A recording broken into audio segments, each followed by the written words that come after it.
Today, we've got one of the most unique sellers we've had on. She started off her professional career running funeral homes, then transitioned to selling books online and doing retail arbitrage. And now she grosses over $2 million a year selling adult products. How cool is that? Pretty cool, I think.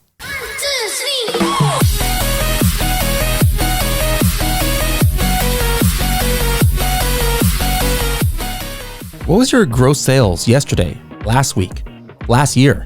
More importantly, what are your profits after all your cost of selling on Amazon? Did you pay any storage charges to Amazon? How much did you spend on PPC? Find out these key metrics and more by using the Helium 10 tool, Profits. For more information, go to h10.me/profits. Hello, everybody, and welcome to another episode of the Serious Sellers Podcast by Helium 10. I am your host, Bradley Sutton, and this is the show that's completely BS-free, unscripted, and unrehearsed, organic conversation about serious strategies for serious sellers of any level in the e-commerce world. And we've got somebody who's first time on the show, and I actually just met her on a one-on-one call a couple weeks ago here at, if you guys don't know this, Helium 10 Elite program. One of the many benefits, other than just being able to get training with Kevin King and weekly roundtables and stuff, is you get to book one-on-one calls with myself and Carrie. And I started hearing about her business and a little bit of her story. I was like, you know what? Say no more, because I would love to learn more about this from the podcast. I love just bringing in people who I meet at conferences and other ways who have unique Amazon stories. And this definitely, I think, is a unique Amazon story. So, Erica, welcome to the show. Awesome. Thanks so much for having me. I appreciate it. Awesome. Now, where are you at right now in the US of A? Currently, I am in Mesa, Arizona, a little suburb of Phoenix. So we are fortunate enough to have a little cabin up north that we get to escape the heat from. But isn't all of Arizona pretty hot? No, we're up in the mountains. So we are. We get lots of snow and pine trees and get to enjoy all of that. Okay. I didn't even realize there was places like that around there. Okay, not bad. Yeah. Now, is that where you were born and raised in Arizona, or you come from somewhere else? For the most part. So I was born in Tucson. I spent all my teen years in Salt Lake City and came back as a young adult and have been here ever since. Cool. Where did you go to university? You know what? I have 6 associate's degrees because I couldn't decide what I wanted to be when I grew up. So I'm a professional college student. Nice. Hey, I actually do have a bachelor's degree, but I got it like 15 years after I graduated high school, just because one of my companies I was working for at the time paid me to go do it. I was like, sure, I'll do it. But yeah, I've from local junior college here, I've got 6 different AA degrees. I loved it. It was fun. You actually learn stuff instead of having to take a whole bunch of just general ed and stuff like that. So yeah, okay, it was awesome. For me, I have dyslexia. I always really struggled in school. And so for whatever reason, learning finally clicked for me in college. And so it kind of became look, I'm not dumb. See what I can do. Nice. Now, what did you have a theme of what you were taking though? Did you have some kind of goal in mind? Hey, I would like to work in this, or are you just hey, I want to learn? Yeah, from a young age, I wanted to be a dental assistant, dental hygienist. So I was dead set on going to dental hygiene school. I moved out at 17 because everything at 17. And I found myself completely broke and not having a clue what to do. I remembered a girlfriend of mine, we took a health science occupations class in high school. And part of the class was to get up and job shadow somebody in a medically related field. And she had done a funeral director. And in the back of my mind, I was like, well, that's cool. But I knew what I was going to do. And I then had an opportunity. I walked into a funeral home that was next to the college, wondering how I'm going to pay my rent. And the gentleman spent about 3 hours with me. I put my name in a local newsletter. And lo and behold, a few months later, I was offered a job at a funeral home as an intern. And so then what you had chosen as your shadow, whatever day, what was the funeral home? No, well, I had chosen other medically related careers. A girlfriend of mine did had job shadowed a funeral director. And I always thought that was cool. So this is okay. It almost sounded like you just randomly. It was getting kind of morbid there for a second. I was like, yeah, I didn't know what I was going to do with my life, so I went into a funeral home. I was like, wait a minute, where's this story going here? That is exactly what happened. I had no idea what I was going to do, so I just walked into the funeral home, going, well, maybe there's an opportunity for a job here. Let's explore this adventure in life. Okay. So there is a little morbidity to it. There's no family history. There's none of that. So I fell in love with the industry. I love serving families. I love every aspect of it. It's my true passion, but unfortunately that job is a very high demand and very high stress. So there's no margin for errors within that So industry. you started working full time there when you were still in the junior college? I did. Yeah. So I completely did a 180 and started going a different direction in life and worked in the funeral world, had some kids, stayed home for a while, and went back into the funeral world. And the funeral home I was working for at the time was a fantastic family-run funeral home here in Arizona. And unfortunately, the gentleman who had started it began to age out and needed to take care of his wife, who was also aging. And the people he left in charge were just cutting corners to make a dime. And I really felt that they were going against everything the business was built on. And so I left there, and a former friend, business partner of mine, was like, hey, I'm selling books and shoes on Amazon and making like $1,000 a week doing it. And I was like, that sounds fantastic. I can sell books and shoes and figure this out. What year are we talking about more or less? This was back in 2015, 2016. Okay. So almost 10 years ago. And I think I asked you this before, but the funeral home, did they have a Ghostbusters like a hearse that you could drive? We did. In fact, my business partner that I started the e-commerce business with, we had a custom coach made that was old-timey looking. It was pretty sweet. It was Rosewood is the company, Rosewood Coach, and got to pick out custom colors and all the details, and it was pretty awesome. All right. So working at the funeral home, you're like, hey, this is not what it used to be, and so I'm open to other ideas. And then you hear about Amazon, and then so your first entry into it was it books? Was it arbitrage? How did you just kind of get into Amazon? So it was kind of getting our feet wet, going out, and I would buy lots of books off of Craigslist. And I had a Ford Explorer at the time, and I would load up every ounce of square space in that Explorer with lots of books that I could buy and figuring that out. And it was just learning the pieces and putting it together of, how to find what will sell on Amazon, how to find what won't, where your margins are going to be. It was a really fantastic place for us to start to get a full understanding of the Amazon game without a ton of investment required. Were you still working at the funeral home and started this, or did you already leave and then now this is your only income, or what was that transition like? You know what? I had left the funeral home. I had about 6 months of income. And so It was one of those decisions that I either had to make this work or it didn't, and I had to move on. So I was just coming off of another failed business. I guess I'm an entrepreneur at heart and always looking for the next. I knew that I was capable of doing more. And so I was a little down, to be honest. I wasn't feeling great about things in life. I had left the funeral home, just had a failed business.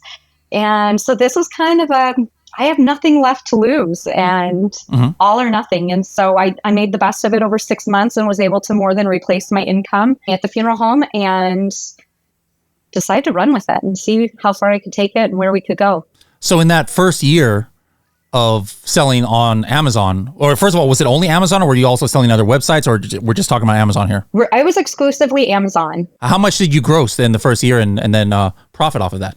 I want to say in our first year, and I apologize, I don't have numbers in front of me, we did about $200,000 our first year. So, how much, like, were you spending 8-hour days kind of like, or more or less, or? Yeah, I would say about 6 to 8 hours a day. And a lot of that was figuring out what's your strategy going to be? Are you going to do online arbitrage? Are you going to do in stores? I would go and spend hours just scanning every possible thing in any store that I could just to get an idea of what are some restricted products, what are categories that needed gating. And as I began to do that the first year or so, I realized it was a hustle to go out and find that deal. Like sometimes you struggled and sometimes it was a complete miss and you would spend days with nothing. And so we began to look at different wholesale accounts of, I'd like to prefer to pick up a phone and just replenish my inventory rather than going out and hustle to find it. And we set up random wholesale accounts with probably 20 different companies, seeing what worked and what didn't. What was your line? Like you'd cold call them and then just say, what like, how would you get them as on board? Well, to be honest, I think that I purchased a course of how to set up wholesale accounts.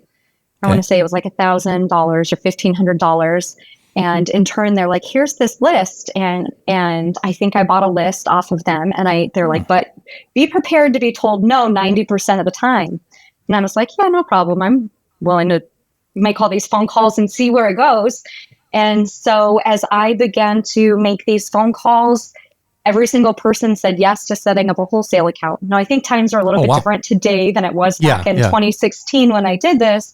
But all they wanted was our reseller certificate, and bam, we had a wholesale account. And so then I was overwhelmed by these massive catalogs. And I want to say we were selling everything from baby pacifiers to nunchucks and nail polish and everything in between. There was no rhyme or reason between like what we sold. Using FBA? Using FBA. So everything was FBA. So then did you have your own warehouse? Like would you need to get all this stuff in and label it, or you would have these companies send it to Amazon for you? No, I had a card table set up in my bedroom with my computer and my label printer, and it was absolutely ridiculous.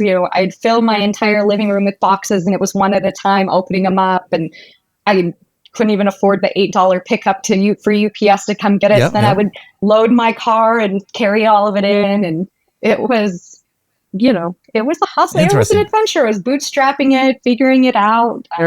Less labor intensive kind of than the retail arbitrage where you're actually having to go out so much. At least you could do it from your house and things like that, right? Right, and no Scotty peeler injuries, so saved.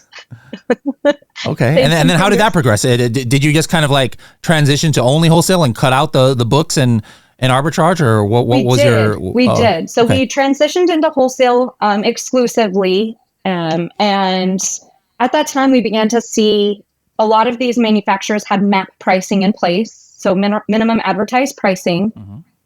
So if your item is supposed to sell for $49.99, I couldn't wrap my head around the fact that it's selling for $26. And by the time I was doing the math, I'm like, these people are making pennies, and I just couldn't understand this. And so then I began to speak with our wholesaler more, and they began to tell us how frustrated these manufacturers are that nobody is taking care of Amazon, and how upset their brick and mortar stores are that people could go online and find it for less, and how they're losing out on money. And I would also find incorrect information and incorrect images. And so I began to really pivot our business, seeing a huge hole in the industry between manufacturers and the e-commerce space. And so I approached these manufacturers and I said, hey, what if you were to give me exclusivity on your product in exchange for me managing it on Amazon? And it's a win-win for everybody. I will do it for free. If you don't like me, you can fire me. I won't make you sign a contract or anything else. Well, when you say manufacturers, are these the same people that you were buying stuff from wholesale and you're just like, hey, can I have exclusive? Or were you buying from distributors and you're like, let me find who's the real manufacturer? So I actually worked as a team with my distributor. I think that there's enough money to be made by everybody. Could I make more money going direct to the manufacturer? Absolutely. But he really opened those doors for me to the manufacturers direct. And so my agreement was, I'm going to continue buying it where I get it from. In exchange for, everybody wins in this situation. So the manufacturer wins, the distributor wins. And I felt like I came away a winner in that. And so we began to grow that way. I'm to the point now that I only work with brands that have brand registry done, so that we could maximize and take advantage of all of the benefits that brand registry offers. And it's grown now. At what point did you get into the adult products? Because that's pretty much all you do now, right? It's exclusively all I do. How in the world did that transition happen? So we found, as we began to look for local wholesalers, because we're limited on funds and we had to keep our money moving, we found one of our wholesale accounts was a rubber duck company. And my former business partner was like, hey, I think they make a vibrator rubber duck. And so we then discovered that there was a distributor here in Phoenix and reached out to them. And for that cut down a huge amount of our lead time, because we could go and directly pick it up and we didn't have that extra delay in products coming in, because we were so new that tires were not something I knew to ask for or could get, especially as a new customer. And so we started working exclusively with a distributor here, and they're the ones who were fortunate enough to open up those doors for us directly working with the manufacturers. Okay. And then, so did you like slowly just move everything in that direction because there was more profit, or how did that happen? It became a passion to see these brands grow. And I loved seeing these terrible listings with terrible images grow into something amazing, watching sales increase, their sales as a whole increase because brick and mortar stores were willing to pick them up more without having that competition online and the low price. So they said, okay, well, as long as online is the same price as us, we're happy to carry it. And so it really builds the brand's overall health, really. And so how long has it been now? How many years where are you kind of like exclusively in the adult space? We started short in 2016. So I'm in 9 years. Oh, wow. So it was right after. Okay. So it's been a while now. Yeah. Okay. So I've been Which year was your peak? Would you say, was it during COVID? Is it every year you're growing, or did you have a peak a couple years ago? I've been extremely fortunate to grow every year, but definitely COVID was a massive peak. So during that time, we owned 2 funeral homes and the e-commerce business. So those who were bored. So you got back into the funeral home business then after you had left that? Yes. Hold on. I skipped this part of the story. Okay.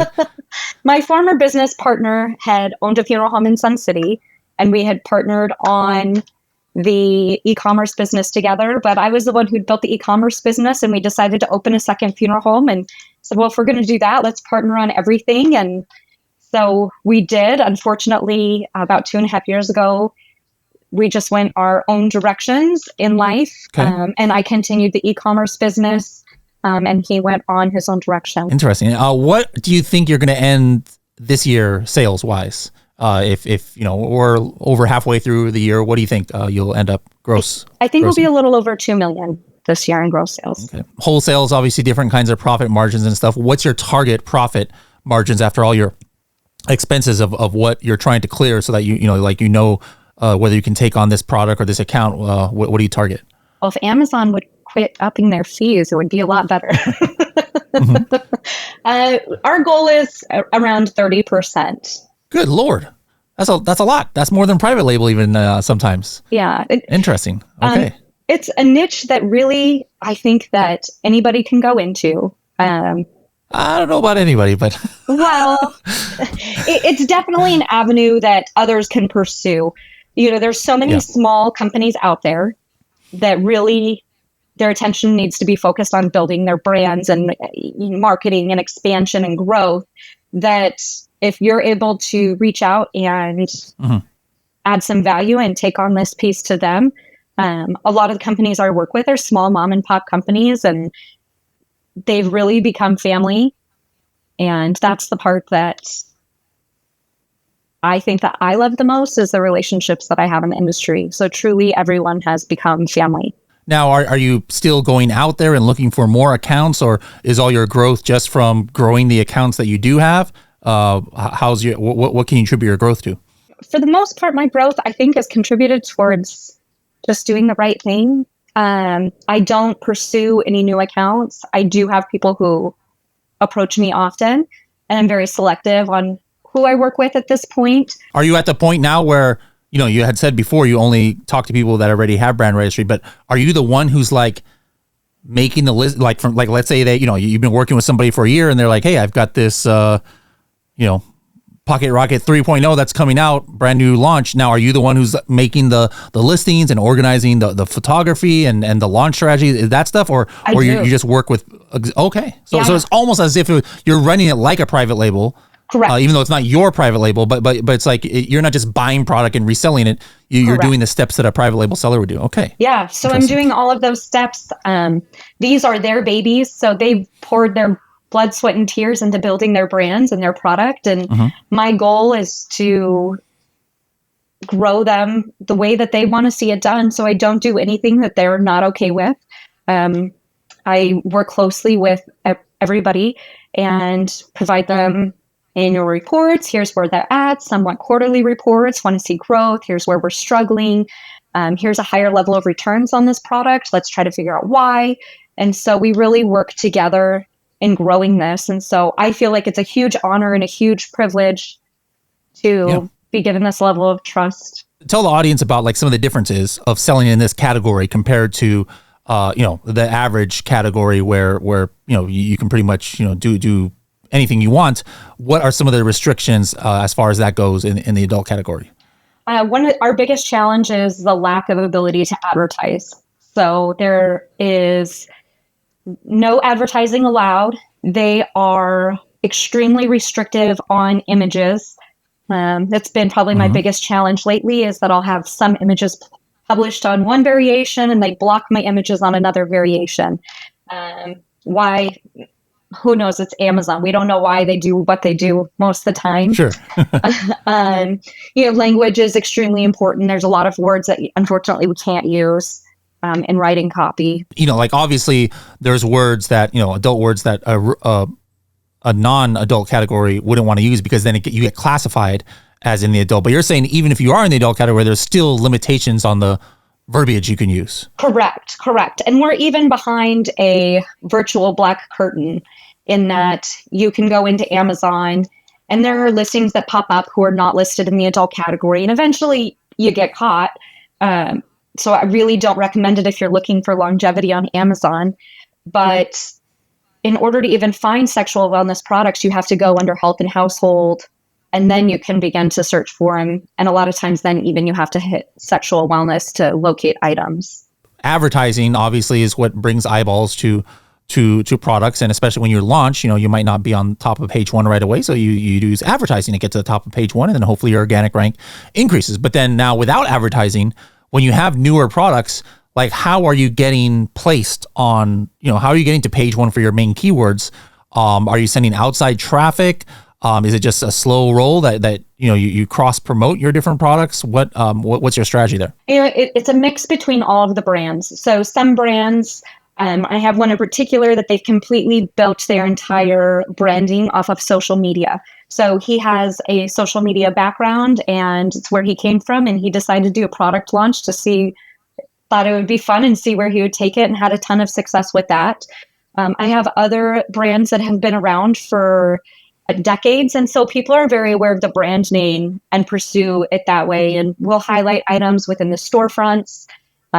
We do some online advertising with different brands, so it's really different between what these manufacturers are looking for across the brands. So it's different with everybody. The rest, though, of the whole Amazon journey, is it pretty much similar as any other Helium 10 user? Like you're running Cerebro on maybe your competitors' listings, or tracking your keywords and things like that? Yeah. So I'm back new to Helium 10. It's been a few years, and I'm realizing how much my business needed it. So there's a lot of tools and a lot of words and a lot of content, a lot of features that really I needed to get me to the next level, because I've been doing it for so long that you think you know what you know until you get to the point that you realize that a lot of the information that you used to use and used to know is dated and out of date. And so I'm missing the boat. Yep. And I'm kind of kicking myself a little bit now, realizing that I'm a little late to the game. Maybe left some money on the table last couple years. Yeah, a little late, but than never, right? Yeah. Is it now to the point, obviously, $2 million worth of products, you're not labeling and stuff in your bedroom anymore. So do you have a warehouse, or do you just tell them, hey, put this sticker on your products and then send it to Amazon? How does that work? Yeah, that's exactly what I do. So I have a couple of warehouses that I work with, and they take care of all the fulfillment for me. So I did seller FBA for a while. I was not a big fan, especially with Amazon's page view requirements and next day shipping requirements. It just got to the point that it was not profitable. Yeah, seller fulfilled prime, where you have to deliver it to the customer in like a day or two, and hit those deadlines. Yeah. Yeah, okay. I did that for a while, and then it just got out of control and unrealistic. So I went back to FBA, and it's worked out well. Any horror stories over the last 5 years, other than, hey, all of a sudden they shut down one of your listings because of one of the images they don't like, but anything really like where the whole account has gotten shut down, or lawsuits over somebody saying, hey, I use this lotion and it made me amputate my leg. I don't know, whatever the heck. Anything weird has come up since you've been selling on Amazon? Well, I mean, you always get crazy returns, and How do you even take returns in this category? Like, you're not supposed to. It violates Amazon's terms of service, but somehow they allow it. But I did have a very sweet lady write me a handwritten letter about how her brother bought her a vibrator and how what in the world? Yeah. About how she appreciates the kindness and thoughtfulness behind it, but it's not really for her and it is not used. And she would really appreciate if we would give her brother her money back. Yeah, that family might have some issues. That should not be the kind of thing you give to a sibling. There, interesting. She was in her 70s and wrote this beautiful. Now it's even more interesting. Letter. Oh my goodness gracious! So weird. So I was like, okay. Interesting. Well, what about on the opposite side? Any other funny story? Hey, because of these products, you saved my marriage or something, messages like that, or just like something really cool that's happened, like an amazing Prime Day, or you had a product go viral or anything like that? Yeah, I've had some messages that their lube didn't arrive in time. And so unfortunately, they suffered severe chafing and they would appreciate if I could deliver on time. This was fulfilled by Amazon, not me, but I was like, well, yes. Okay, I don't know what to tell you. I'm sorry that you experienced this. Other than that, I've been shut down a few times. Unfortunately, some customers claimed they received inauthentic product or used product, which can never be the case based on how we operate and how Amazon operates. Yeah. And so, you're down for a day or two, you submit invoices, you're back up. So as frustrating and as annoying as that is, it is fixable. So sure, that can happen to any Amazon seller. Okay, what are other than certain words that Amazon doesn't approve, and I'm assuming that Amazon doesn't necessarily give you the exact list. It's just kind of like you'll know when you know. But what if anybody else is getting interested in getting into this niche? How do you know what words not to use? Like what images for sure you can't use? Like what are some of the guidelines that people need to know? There are some guidelines within the back end. I think that they're extremely vague, but they do not like product images in hands. Even textbook terms like nipples and clitoris and things like that, you're not able to use in your text. The only trick that I've found into finding out what is okay and not okay is when you submit A+ content. So A+ content then gives you the red flag of you need to remove this word. But as far as Seller Central goes and writing your copy and it not being published, you just have no idea. And you open up cases and you get a very generic response back. Nobody tells you specifics. And so really it's been a trial and an error of what they'll allow and what they won't allow. So you mentioned A+ content. So obviously that's allowed in your niche. What about like things like virtual bundles or other things? Is it just that strict advertising? Like there's no sponsored product, no sponsored brand ads, no videos. Yeah, video could never work in this niche. But actually, I do have videos. but not advertise. Oh, so you have videos like for your listing? I do. So not every product has a video, but there are quite a few videos that I'm able to post on the listings. Oh, well, that's kind of mind-boggling to me. Like I would think that would be kind of hard to be able to have a compliant one, but okay, as long as that works. But you just can't. Yeah. How about like Amazon Post? Are you allowed to do those? No posts. I'm able to do brand stories, A+ content, videos, and then storefronts. And storefronts are, again, you have to be careful with images and words that you use. Mm-hmm. It's like anything. Sometimes you submit it to Amazon and they'll say something is wrong with page 1, and then you submit it again and page 1 is just fine and page 3 has an issue. And so you just go through and kind of whack-a-mole until you get it to where it's okay. Are you selling on other platforms as well, or just Amazon? We do a little bit of Walmart as well, and I just got my TikTok storefront approved, so I'm working on pursuing that as well. Excellent. So do you know is that allowed? Is that kind of products allowed on TikTok Shop? They are. So one of my manufacturers that I work with, that's really how he's built his business. You just have to, there's a lot of guidelines and rules. So I'm fortunate to have a mentor in this area that's going to be able to guide me on that, because this is something new and outside of anything I've ever done. Yeah. Let me just warn you, you could potentially get real busy real fast. Like I know people who within a couple months of starting on Amazon or TikTok Shop already surpassed their Amazon sales. And I can imagine that's why I was curious if it was allowed, that this would be the perfect product for TikTok Shop, because, influencers, which is what it's driven by, like your stuff could definitely go viral. So, okay. You might have to expand out your 3-employee team there soon. So that's it's totally new realm to me. So we'll see how it goes. What's the worst that can happen, right?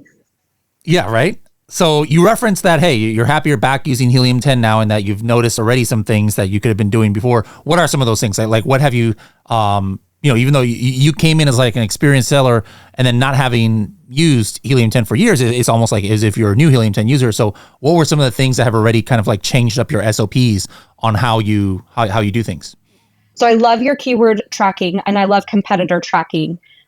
Those have been huge because I could never figure out what they were doing and I wasn't. That's been my biggest thing. And I also love my ranking on my product page of where am I scoring?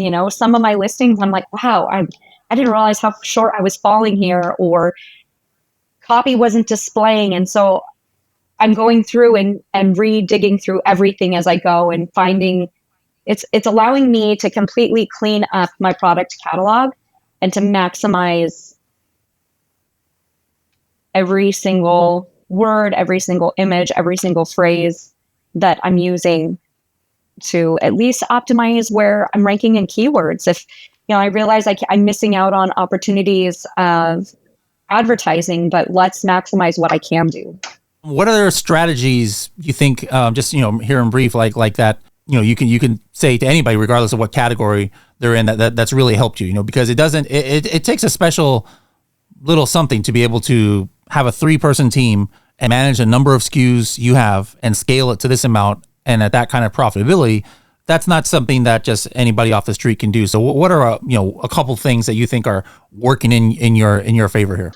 I'm a big believer in always doing the right thing and never chasing money. So I think when you do the right thing, the money follows. And so, unfortunately, I've seen on Amazon over the years that people try to make a quick dime. And you can make a quick dime on Amazon, but it's never works in your favor in the longevity of doing things. So that's my number one thing, is to do the right thing, even when people aren't watching. If you don't have manufacturers watching, no matter who's looking over your shoulder, to never do it to make a quick buck. And the second thing is, I think that no matter what the industry is, go and start having conversations, whether you go to a coffee expo, find out local expos that are coming to town and start having conversations with manufacturers and look for opportunities. Are you planning to go to Amazon Accelerate in Seattle? I'm not conference? Going. No, I'm not going this year, unfortunately. I know. You should. Anybody else out there who wants to go, you can't get tickets from Helium 10, but just go to h10.me/accelerate. I think it's the link to go. But I was about to say it would have been cool to be able to meet you in person over there. If anybody is interested, we're going to have a special event that's normally only for elite members, but we're going to open it up to a few others. So if anybody's interested in registering, only register, guys. If you're going to go, use h10.me/Seattle. We're doing an event on the 16th of September, the day before Amazon Accelerate. We'll have Kevin King there, Destiny, Jeff from Amazon, Melanie from Avasa. We have a lot of cool speakers and some networking and partying to do. If you were there, you would have been the toast of the town. I think everybody wanting to pick your brain on your interesting story there. But we'll have to meet up at another event another time. Well. Thank you so much, Erica, for joining us and telling us your very unique story. There's some people that you can probably say, I'm sure somebody else has done something pretty similar. There's probably nobody who has gone from funeral homes to selling books and adult products, and so I think it was really nice. I get you coming and going. Oh, okay. I wonder how many people throughout this had a. That's what she said, in the back of their minds, or some puns. We could have had a field day with today's content, but that's a perfect way to end the episode there, I guess. So anyways, Erica, I definitely want to reach out to you next year, after another year under your belt of selling, to see what new things you've learned and what new Helium 10 tools you're using, and maybe did you hit 3 million or not? So look forward to bringing you back on the show sometime next year. Awesome. Sounds great. Thank you.